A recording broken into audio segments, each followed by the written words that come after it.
Hi guys, Ready here. So for today's video, we're going to take a look at another Nether Quarry video, but for today, it's not just my team comp, it's actually the top 1 team comp. It's the only player able to actually kill the Nahor boss. Of course, for those players who didn't know, every boss here there's actually a limit to maximum limit you can hit, which is 2500 point, because every HP bar is 1 point.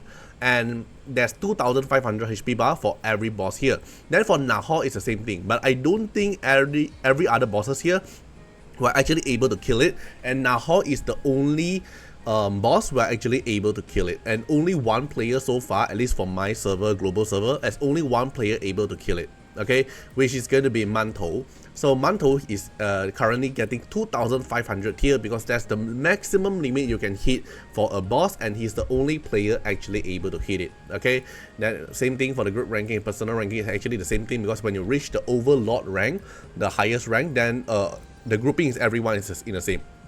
Personal damage ranking is basically the group ranking as well, because everyone is at the highest tier, right? So I'm going to showcase his team today.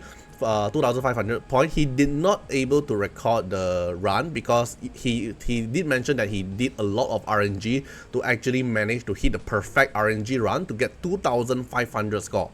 Okay, but I'm just going to showcase his build, how he actually built his unit, and also the dupes, the skill up, everything. I'm going to go through it one by one. Okay, so this is the part where he shared me his unit. So we can already tell that he's not a PvP player, he's actually a PvE player, because based on the name card here, his RTA ranking is Diamond 3. Not sure he's lazy or just he don't really care about PvP in this game, even though it's a PvP game, but he cares more about in the PvE. Okay, and then you can see in terms of like content wise, it's already clear every single one, including the boss, including the content here as well, other than just the Tiamat and the final one, right? Okay, then this is the data. Now we're gonna take a look. So the first one is the Raymary. So the Raymary build for him is a total max skill Raymary 555 and max deal Raymary as well. And then it's going for the perfect White Fang, which I really wanted to get, which is actually Foray Momentum Foray Age. If you watch my other video, I did keep on mentioning that I want this White Fang. Foray Momentum Foray Age is basically the best White Fang set for the PvE content. He's going for 86% crit rate, which means he's actually gambling a little bit of the crit, so that's why he keep restarting for the perfect RNG. Then he can actually pump more into the HP, so the HP here is actually 50k, 35k plus 15k, right? 50k above, and the crit damage here is 300% crit damage. Okay, speed wise doesn't really matter. And then we can take a look at the White Fang here. He's going for HP bonus 30% maximum, crit damage 29% is almost maximum as well, and the constant damage for Raymary is also maximum 12%, and like 12% for this, 30% for this is maximum. It's already very hard to roll, and this crit damage almost maximum as well, so we can actually tell he re-roll a lot of time to actually get a passive. So with the Foray Momentum Foray Age here, definitely go for the Foray set, Momentum set, and Foray Age. So for the third trick we can go for is HP bonus with crit rate, crit damage mixture, and then we have HP bonus here again, go for effect accuracy, a little bit of mixture, and crit rate and crit damage. And then the last one here is crit damage, so he's going for 2 HP bonus and going for 1 crit damage. So he's getting this crit rate without any crit rate main stats as well. Okay, momentum here, this one is HP plus crit rate, then this one here is attack, HP, and crit rate. He can even improve this piece here to get a better result. Okay, then this is his Raymary. Then the other one is Chloros. So Chloros is the same thing. It's a max dupe Chloros, because max dupe basically give you another 10% damage output for PvE content as well. Then skill up is 554. Then there's 80% crit rate, so he gamble a little bit on the crit. As I mentioned, you're gonna need a perfect RNG run anyway. And then the crit damage is going for 139. And then wow, that's a very high attack stats, plus 3200 on the attack. So he lowered down crit damage, he went more into attack. So even though if he missed the crit, the attack here probably is going to boost enough. So he's going for the perfect count Foray Momentum Foray Age as well. This is the perfect one for PvE. Then the count here is 30% attack is perfect as again. Crit damage 30% is also perfect, and reason buff for 11%. Left for 1%. He can even make the Chloros so perfect. Like these two here is already the perfect upgrade. Alright, then momentum, let's see. So he's going for attack bonus with some speed, because he wants Chloros to apply the S3 first. Then crit damage, momentum, and foray, oh, what is this?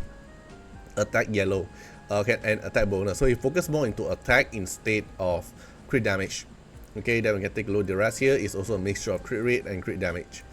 Alright, then the next one is Rossa. It's a P5 Rossa as well. Well, I can definitely tell he's a PvE player. Okay, invested into Rossa P5 as well, and then the skill out is 555. Everything here is max. Crit rate 72%. With the crit rate up, it's going to be 100% crit rate. Crit damage, oh, I do notice all his build is actually more focused on attack instead of crit rate. Like for myself, I'm actually building their crit rate like 300% or 400%, while he actually pumped more into attack. I don't know if crit damage or attack is actually better, but based on what he's doing, he's actually doing more into attack instead of crit damage.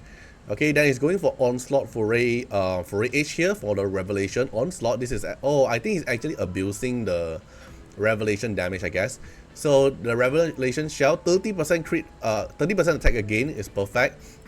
26% crit damage, and the blue element 11% of final damage. Then let's take a look and see some mixture. Oh, this is a very good crit rate, but he's using Onslaught. I'm curious like why he actually went for Onslaught. For more attack stats for Revelation attack, I'm guessing. That's interesting, because if for me, I'm definitely not going to build an Onslaught Foray H. I'm definitely going to build like something like Foray Momentum, Foray H, right? But wow, this is interesting. I did not expect Onslaught in action. Then the next one is Plume. It's a P5 Plume as well, so you get another 10% damage output from Plume. And then it's a max Lattice Plume, so you have all the cooldown reduction, you have all the chances RNG thing, all the debuff maximum as well. He's going for Speed Plume, so it's plus 206, cause you don't really need so much damage on Plume already since you have so many like other dudes here. Crit rate is 25%, and then high effect accuracy. He's going for Codex of Magic to double spam the S3. He's just building her as speed, then focus on effect accuracy. So his Plume is not like the Plume I'm using. The Plume I'm using is actually DPS, right? Then the Plume is using is actually just fast speed. Apply debuff and then try to take the turn as fast as possible and keep triggering Rossa, I think. Then the last one is Freya. It's also a P5 Freya, so you actually get a little bit more damage output from the P5. And it's a max skill Freya. So max skill Freya actually gives you a little bit more benefit as well, is the Nightmare debuff. Because usually our Freya, especially my own Freya as well, when I'm using in this content, my Freya is actually 511, right? And then if you skill up your S3 to max skill, your damage boost here, instead of 13% or 12%, I forgot, you're actually getting up to 15%. So this damage boost here is going to benefit a lot for your DPS. So his Freya is actually max skill, and then your S2 here is max skill as well, so you can actually cast the S2 faster to turn meter push your team. And then S1 here max out because you want a speed, and then also the turn meter effect boosts a lot more, 1% more, which is also very good when this kind of content is about min maxing. Then his Freya is a mixture of crit rate, effect accuracy, a little bit of crit to trigger the Rossa, and then high effect accuracy to land the debuff, because you want to land the Nightmare debuff on the target, and also more debuff here, so you can actually trigger stuff easier. What I don't understand is why is he running on Artisan. Probably this is the shell that he have with speed and also synergize, because this synergize actually buff your other ally, right? As long as you apply heal or apply shield, and usually Freya will apply heal because of the Nightmare debuff. Then probably he's using this with the synergize buff to actually buff your other ally to do higher damage output. I think that's the reason why he's using this Artisan, other than the other shell. Like most of us, I think it's actually running on Halloween, right? Then he's focusing on speed, I can tell, from 178, and then cross guard here for defense, is it? Alright, I'm not too sure why is he running the Artisan, but I'm just guessing because of the Artisan passive. That's the reason why he's running Artisan on this Freya, or usually I think everyone's running Halloween. Then he's focusing on crit rate mixture plus 2 effect accuracy, yep.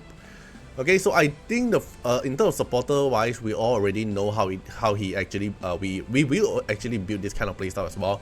But this is how he actually built his Rossa, Chloros, and Raymary. And again, he's the only player currently in our server, global server, able to do 2,500 points in this boss. Okay, I think this is the only first boss actually able to get killed by in this content, because the other bosses I don't recall we have actually 2,500 score. So why we're actually able to kill this boss is, I think we're able to use all the best combination, which is the best debuffer Plume, the best buffer in a way and turn meter pusher, which is Freya, the best assist damage, Rossa, and then one of the best continuously spam S3 damage from Chloros, and then the Raymary turn meter control and spam damage. I think this is actually one of the best combination you can do to the boss, and not to mention Nahor's condition. The special mechanic here is actually easy for us to trigger the maximum damage output, because as long as you take 2 turns of active turn, you get rid of the confusion, and then you go into clarity, then you are able to always fulfill the 100% damage increase.